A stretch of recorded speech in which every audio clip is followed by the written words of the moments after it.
He laughed. A white cop tightened the cuffs around an old black man's wrists and laughed. Mocking, certain, arrogant. What he didn't know? That man was Elijah Brooks, a federal civil rights officer, and the last person you ever want to arrest without cause. And across the park, someone was filming. That laugh?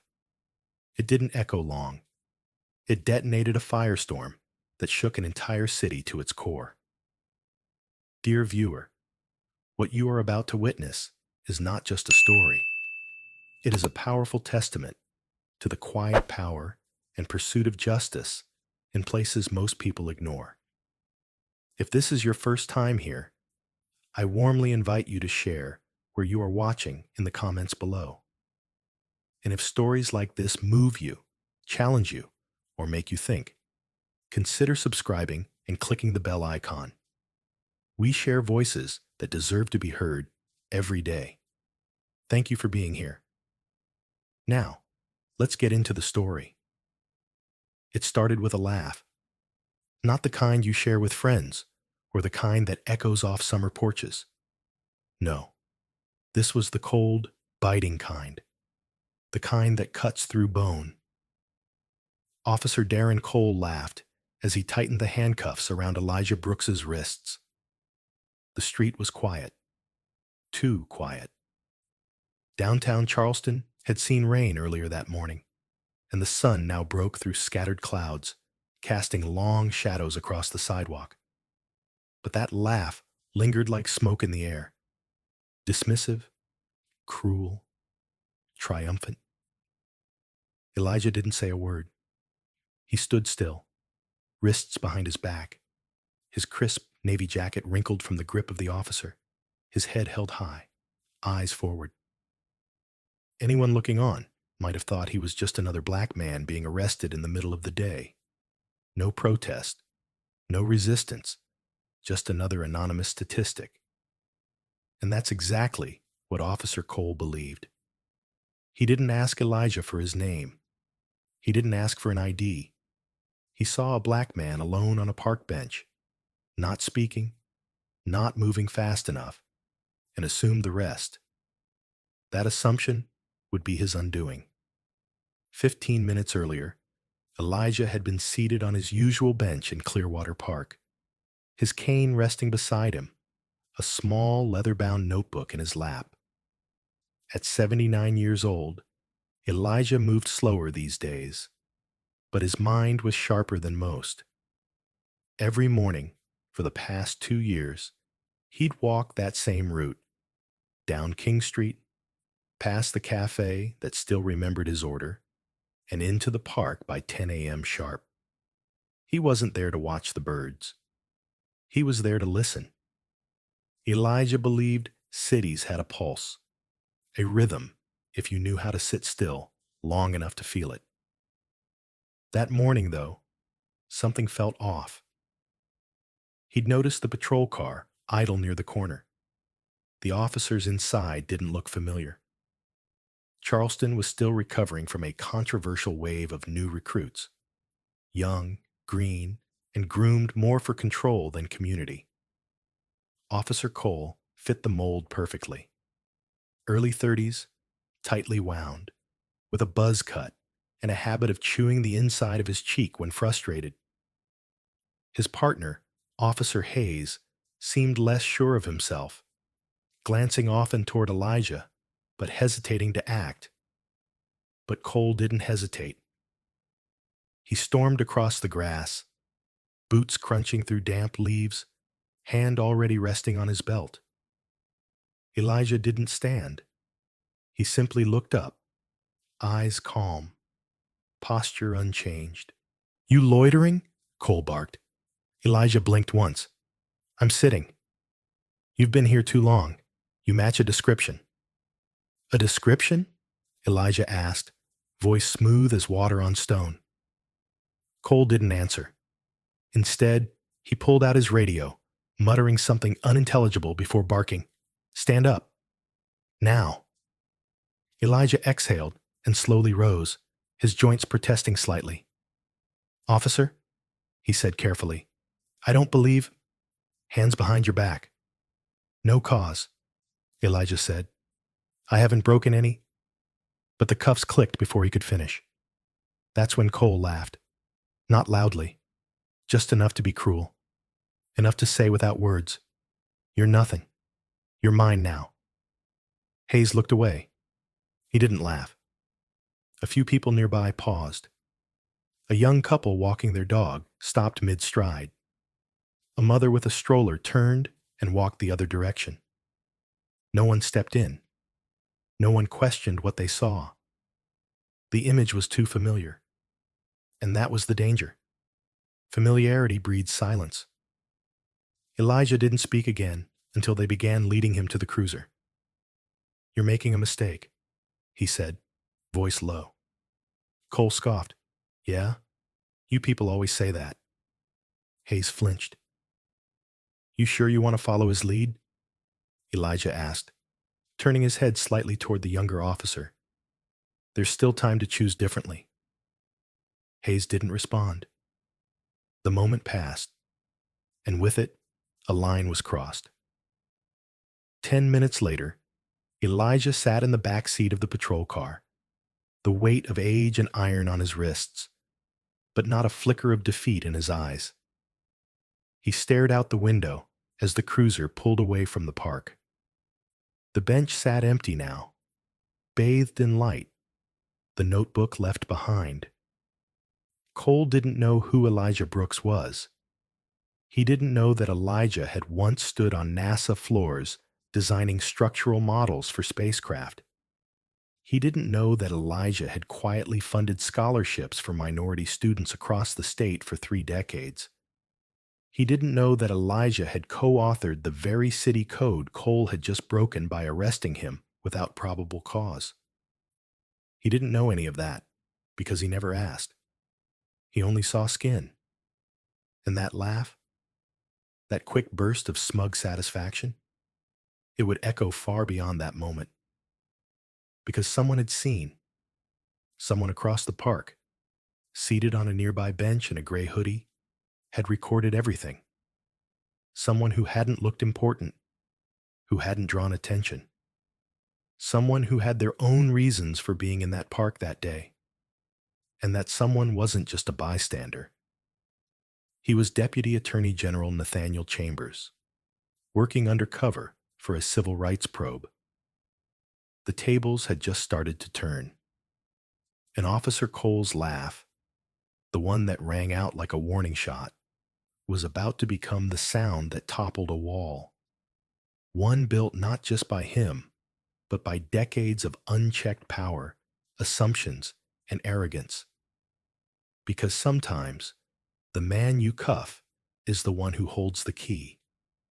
And Elijah Brooks had no intention of staying silent. The ride to the station was quiet, but it was the kind of quiet that speaks louder than noise. Officer Darren Cole sat in the front seat, humming a tune under his breath, still proud of the arrest he had just made. He thought he had done something bold, something justified. He thought he'd shown everyone who was in control.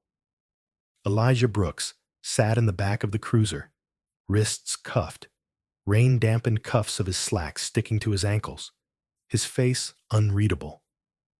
But inside, he was already calculating. He wasn't angry for himself.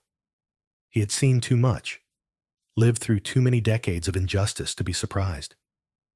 What gnawed at him most was the predictability of it all. The ritual, the power play, the young white officer who never once thought to ask for his name before slapping the cuffs on. The disregard wasn't just personal, it was systemic. And today, that system had picked the wrong man. The cruiser pulled into the Charleston Police Department parking lot with a jolt. Officer Cole slammed the gear shift into park and hopped out like he'd just brought in a fugitive. Hayes followed more slowly, eyes darting around the lot. He still hadn't said a word since the arrest, and maybe that silence was worse than Cole's arrogance. They escorted Elijah through the back entrance, No cameras, no civilian witnesses, just flickering fluorescent lights and echoing boots on tile. A few officers passing in the hallway barely looked up. Another black man in cuffs. Another name that didn't matter. At the intake desk, the clerk looked up briefly, then down at his screen. Name, Officer Cole answered instead. Doesn't matter yet. Picked him up, loitering in Clearwater Park. Gave us some lip. The clerk squinted. You sure he wasn't just sitting? Cole rolled his eyes. He was stalling. We're checking for priors. Elijah cleared his throat. You could just ask me my name. Cole turned sharply. You had your chance. Hayes hesitated, his mouth opening slightly before he looked away. The clerk raised an eyebrow. All right, print him and run the scan. Elijah was led to a side room. They fingerprinted him, scanned his retinas, and took a mugshot, all before a single question about his identity. It was the system in motion, built for efficiency, not accuracy. Elijah offered no resistance. Every click of the camera, every ink press of his finger onto paper, only sharpened the moment that was coming. Back at the intake desk, the clerk stared at his monitor, then blinked. He tapped a few keys, then frowned. Another tap. A longer pause. Then he stood. Cole, he said, his voice suddenly more alert. Come take a look. Cole swaggered over, chewing gum like it was his job. The clerk pointed to the screen. You just brought in Elijah Brooks. Cole snorted. Okay. And? The clerk turned his monitor toward him. On the screen was a profile, a federal clearance badge, multiple honors, a recently updated bio from the South Carolina Civil Review Commission. Cole stopped chewing. Elijah Brooks is a federal liaison to the Department of Justice. He works with the Office of Public Oversight. He's not just a citizen. He's our oversight. The words landed like thunder. Hayes exhaled sharply, stepping back. You didn't verify ID? The clerk asked, voice dropping. Cole's mouth opened, but nothing came out. The clerk tapped again. He was scheduled to speak at the City Council oversight session next week. He's the one reviewing the police complaints backlog, including use of force violations.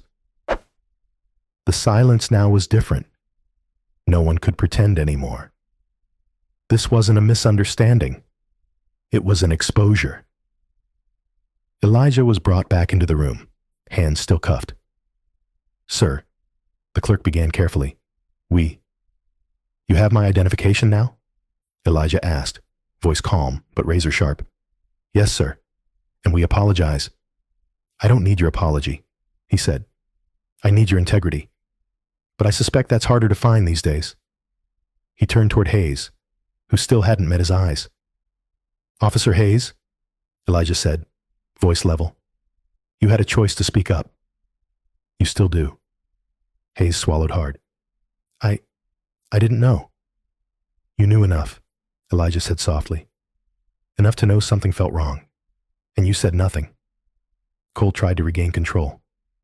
We acted in good faith. No, Elijah interrupted. You acted in bad habit. The station had quieted. Every officer who had passed him in the hall was now pretending not to listen. You didn't check my ID, Elijah continued. You didn't ask questions. You didn't follow any protocol designed to ensure due process. What you followed was your instinct, which told you a black man on a park bench must be a problem, not a person, and certainly not a professional. He looked at them both, then at the clerk. Release me now, and I suggest you notify your chief immediately, because what comes next will not be quiet. Hayes reached forward, hands trembling slightly as he unlocked the cuffs. Elijah didn't flinch. He rubbed his wrist gently, then pulled his shoulders back. By the time he walked out of that station, a quiet storm had already begun to build. because the arrest report, already time-stamped and filed, was now a legal liability. Because the video recorded by Deputy Attorney General Nathaniel Chambers had already been uploaded to the DOJ's secure cloud. Because by the end of the day, the mayor's office, the governor's office, and several national watchdog organizations would know exactly what had happened in a quiet park in Charleston that morning. And because Officer Darren Cole would finally learn what it meant to underestimate a man whose name he never even bothered to ask. Elijah Brooks didn't leave in anger. He left in purpose. Elijah Brooks walked out of the Charleston Police Department with rain still clinging to his coat and quiet fire in his veins. Behind him, the officers scrambled, some in hushed tones, others with rising panic, as the gravity of their mistake began to settle like dust after a storm. But Elijah didn't look back. He had no interest in watching chaos attempt to disguise itself as correction. He had work to do, and the city was about to feel the weight of the man they had dared to humiliate. By the time Elijah reached his office, an unassuming suite tucked into a federal building near the historic district, his assistant, Marcia, was already waiting with a printed transcript of the arrest report, the digital logs from the precinct, and a preliminary summary of departmental complaints flagged by their internal review algorithm. She didn't ask what had happened. She didn't need to. The look in Elijah's eyes told her that whatever it wasn't over. It had just begun. "We've got something else," she said, handing him a tablet. "You were recorded." Elijah raised an eyebrow. "A pedestrian. Caught most of the stop on video. It's already making rounds on social media." He tapped play. The shaky footage was raw, but damning. A black man calmly complying. A white officer smirking as he fastened the cuffs. The cruel twist of, "This one thinks he's somebody." And the sound, the laugh. Cold, confident, undeniably arrogant. Elijah watched without a flinch, absorbing each frame, his jaw set. "Do we release a statement?" Marcia asked quietly. "No," Elijah said. "Not yet. Let them talk. Let them speculate. The truth is coming." At Charleston City Hall, the first ripples of that truth were already reaching the mayor's office. By noon, 3 different news outlets were calling for comment. The police chief, Gregory Minton, tried to stay ahead of the story. He issued a brief statement. "We are reviewing the incident in question and will cooperate with any oversight inquiries." But Elijah didn't need cooperation. He had authority. At 2 p.m., he walked into the Oversight Committee's emergency session, a room normally filled with mild bureaucracy and muted suits. Today, it buzzed like a courtroom on the edge of scandal. Reporters lined the back. City attorneys sat stiffly. Even the governor's liaison had shown up unannounced. Elijah didn't raise his voice when he began. He didn't need to. "This morning, I was unlawfully detained by 2 officers with the Charleston Police Department," he said, his voice calm, deliberate. "Their names, Officer Darren Cole and Officer Mitchell Hayes." Gasps fluttered across the room. I was not read my rights. I was not asked to identify myself. I was handcuffed for the crime of sitting on a bench. My only offense, it seems, was existing in a public space while black. He let the silence settle. "But this isn't about me. This is about a pattern, a culture, a system that teaches officers to treat dignity as defiance and authority as immunity." He turned toward Police Chief Minton, seated stiffly at the far end of the table. "Chief," Elijah said, "how many complaints have been filed against Officer Cole in the last 5 years?" Minton cleared his throat. "That data is still under review." "I have it," Elijah replied, pulling out a folder. 12. 4 of them involving excessive force. 2 settled quietly. None followed with disciplinary action. He placed the folder down with a soft thud. And Officer Hayes? Minton hesitated. 3 complaints, all flagged as training issues, Elijah said, flipping another page. But here's the part that should concern every person in this room. Not one internal review resulted in a suspension. Not even a temporary removal from street duty. He scanned the room slowly. Let me be clear. The issue isn't that I was arrested. It's that any other citizen, without my clearance, without my record, would have walked into that same trap and walked out with charges they didn't deserve. The room was dead quiet. This is what arrogance looks like, he said. It doesn't wear a hood. It wears a badge and dares the public to question it.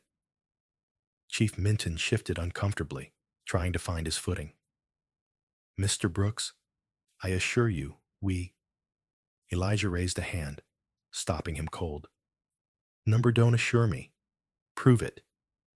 Launch a full review of Officer Cole's record. Suspend both officers pending investigation. Make the footage public. And issue a formal apology, not just to me, but to every citizen whose voice went ignored because they didn't have the title to demand respect. No one spoke for several seconds.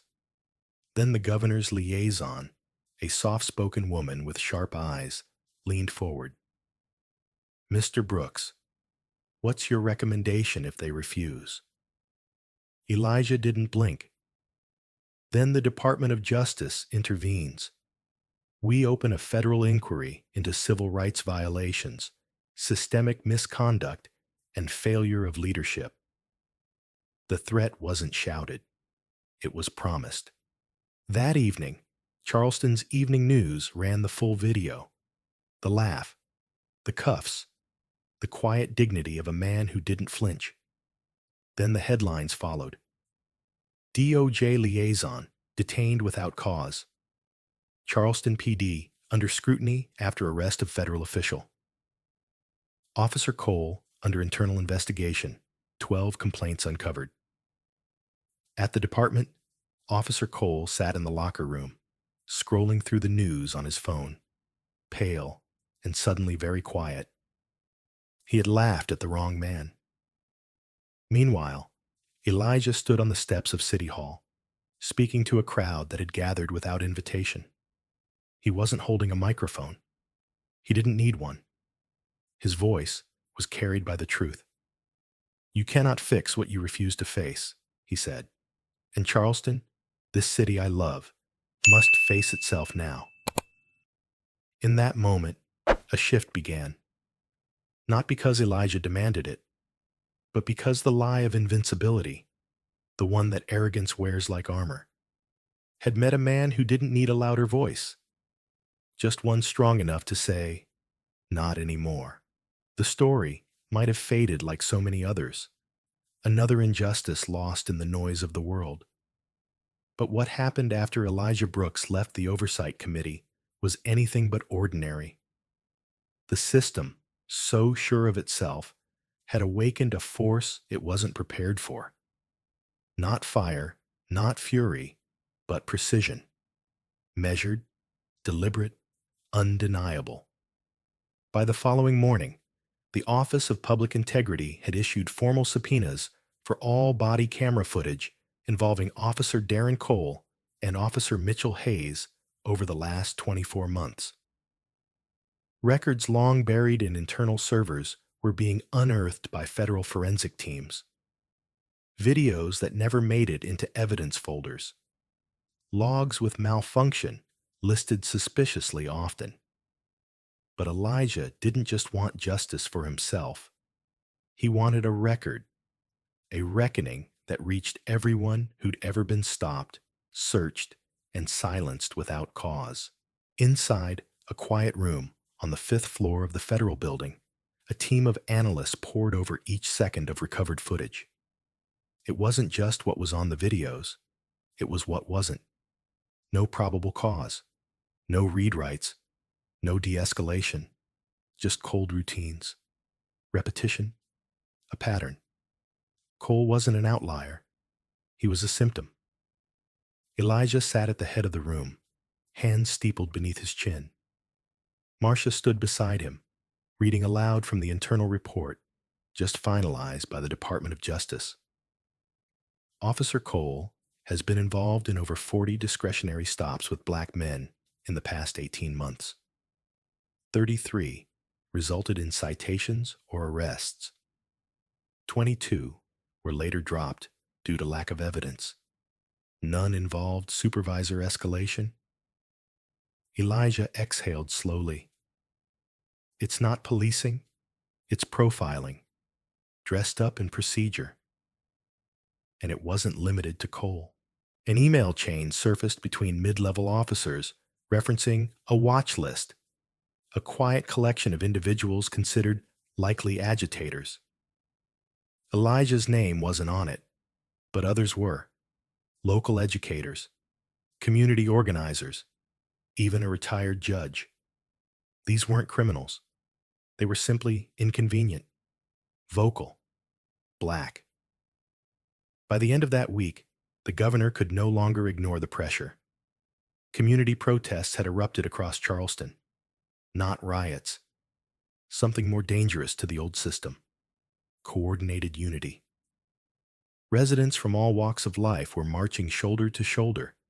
Doctors in white coats, college students with homemade signs, pastors and business owners, all with one shared demand: accountability. The governor called Elijah personally, not for diplomacy, for survival. Elijah, the voice came through the line, cautious. I want to work with you on this. You mean now that the cameras are rolling? Elijah's voice was cool, but controlled. There was a pause. You've got the public's attention. If we move carefully, we can... Careful isn't enough. Elijah interrupted. You don't patch a sinking ship with duct tape. You rebuild it. We start with a full civilian oversight board. Elected, not appointed.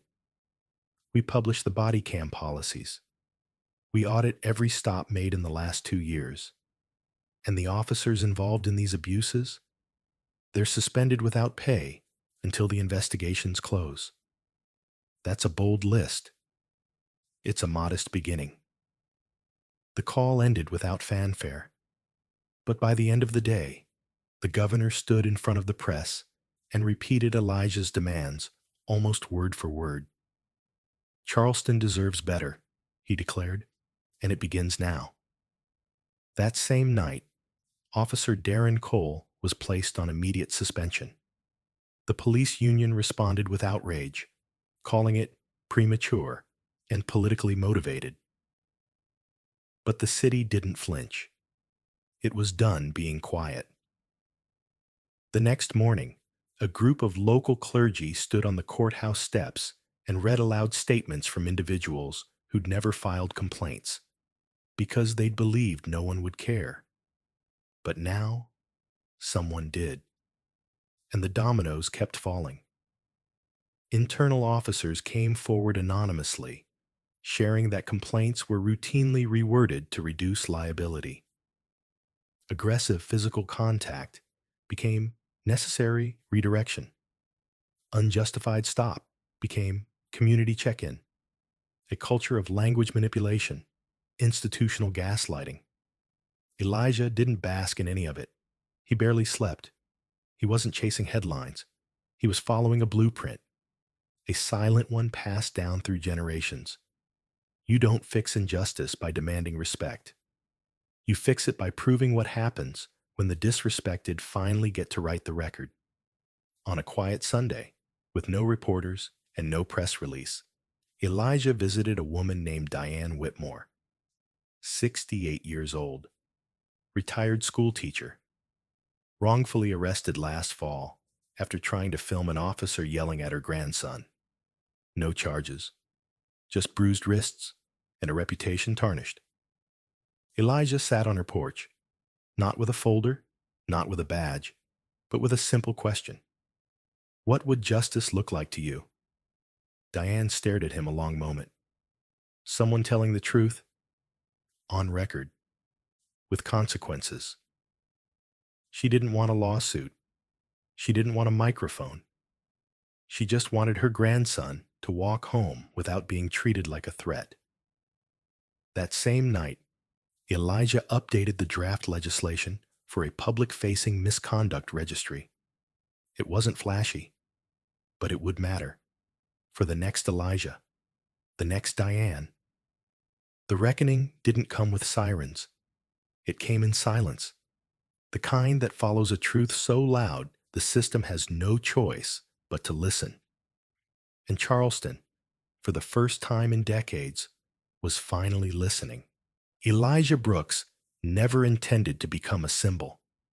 He wasn't chasing power, fame, or even justice for himself. He had lived long enough to know that real change didn't come from singular victories, but from unwavering persistence. And as Charleston began to transform under the weight of its own reckoning, Elijah wasn't celebrating. He was building. The old systems were crumbling, not just from lawsuits or investigations, but from exposure, from truth made undeniable. And in the ruins of what had been accepted for far too long, something new was beginning to rise. Elijah knew it wouldn't be clean. It wouldn't be easy, but it would be real. He returned to the park where it had all started, the same cracked bench beneath the withering oak tree, where the rain had mixed with the bite of humiliation, where Officer Darren Cole had treated him like less than human, where the cuffs had been tighter than necessary and the laughter had echoed just a little too long. Now, that same bench sat beneath a new sign, Brooks Square, dedicated to the power of dignity. It wasn't his idea. The community had petitioned for it. The city council had voted unanimously in favor. And when they unveiled it at a small ceremony, Elijah kept his speech brief. "This isn't about what was done to me," he said quietly. "It's about what we decided to do with it." His presence had become more than a symbol. It had become a standard. Across the city, other reforms took root. Training programs rebuilt from the ground up. Community review boards with subpoena power. Officers required to undergo psychological screenings not once in their careers, but annually. Body camera footage made accessible to the public within 72 hours of any use of force incident. But it wasn't just about policy. It was about people. Kids who had once looked over their shoulders now looked forward. Teachers who had once warned students to keep their heads down now told them to hold your heads high. And for the first time in decades, Black elders like Elijah were being invited into the rooms where the decisions were made, not as tokens, but as architects. Elijah, for his part, declined the official title they offered him, Civilian Oversight Director. "I've done my part," he told the mayor. "What matters now is that you do yours." Instead, he focused his energy elsewhere, mentoring young leaders, creating a small scholarship fund for students interested in public policy, and meeting weekly with a group of teenagers who had seen too much, too young. He didn't lecture them. He listened. And when they asked him what changed everything, he always said the same thing: a moment of disrespect, followed by a lifetime of resolve. In one of those meetings, a shy 16-year-old girl asked him, "How did you not get bitter?" Elijah paused before answering. "Because I remembered who I was before they tried to tell me who I wasn't." That line stuck. It was quoted in local papers, printed on shirts, even spray painted as art on a brick wall in the city's south side. But for Elijah, it wasn't a slogan. It was a compass. The city kept changing.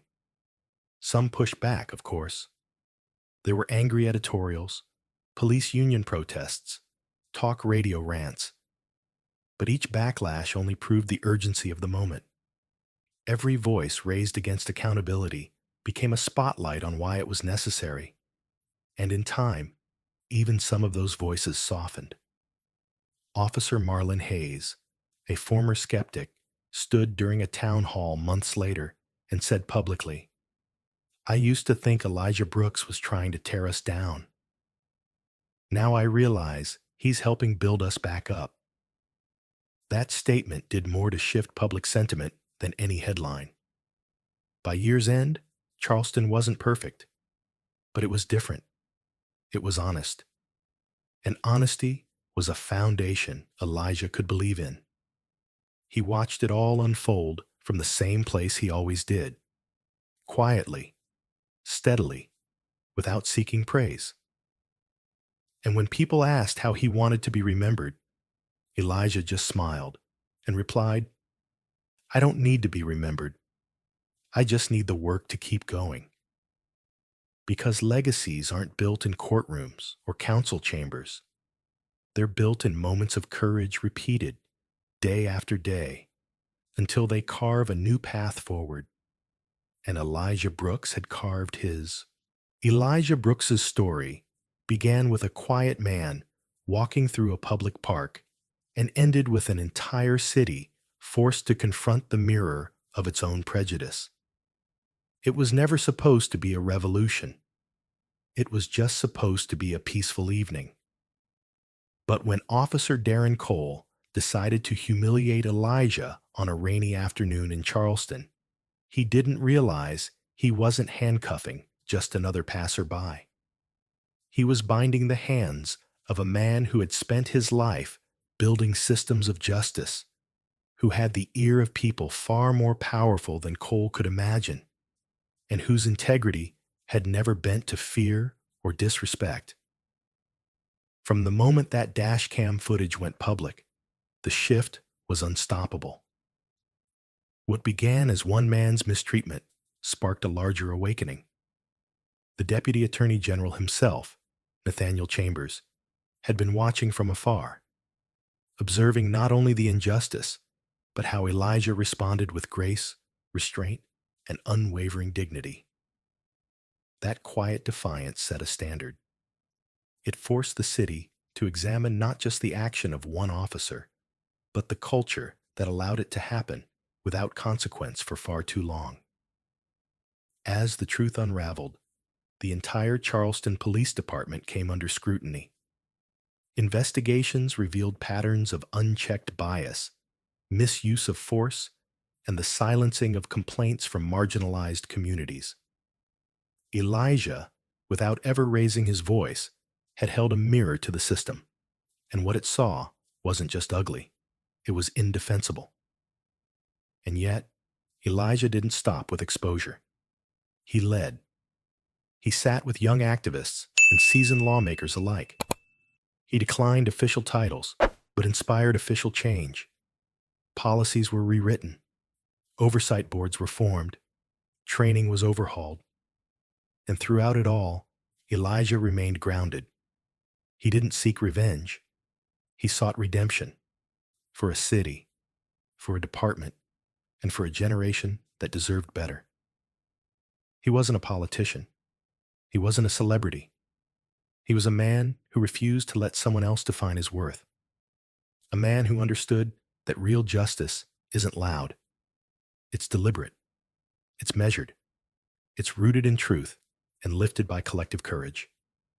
The lesson from Elijah's story is simple, yet profound. Never mistake silence for weakness. Never assume calmness means compliance. Sometimes, the quietest voice in the room carries the deepest power.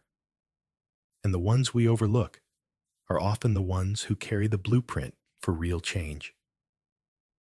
In our current world, where assumptions are made in seconds and justice often feels like a distant dream, Elijah's journey reminds us that we all have a role to play. You don't need a title to lead. You don't need permission to stand tall. All you need is the courage to act when others look away, to speak when silence is easier, and to remain grounded in truth no matter how strong the storm. If this story moved you, if it made you pause, reflect, or see things a little differently, don't let it end here. Like, share, comment, and most importantly, subscribe to this channel because your support gives us the strength to keep telling these stories. Stories that matter, stories that inspire, stories that remind us dignity never needs permission, and justice begins with awareness. Thank you for watching. And remember, sometimes the most powerful revolutions begin with a single act of quiet resistance.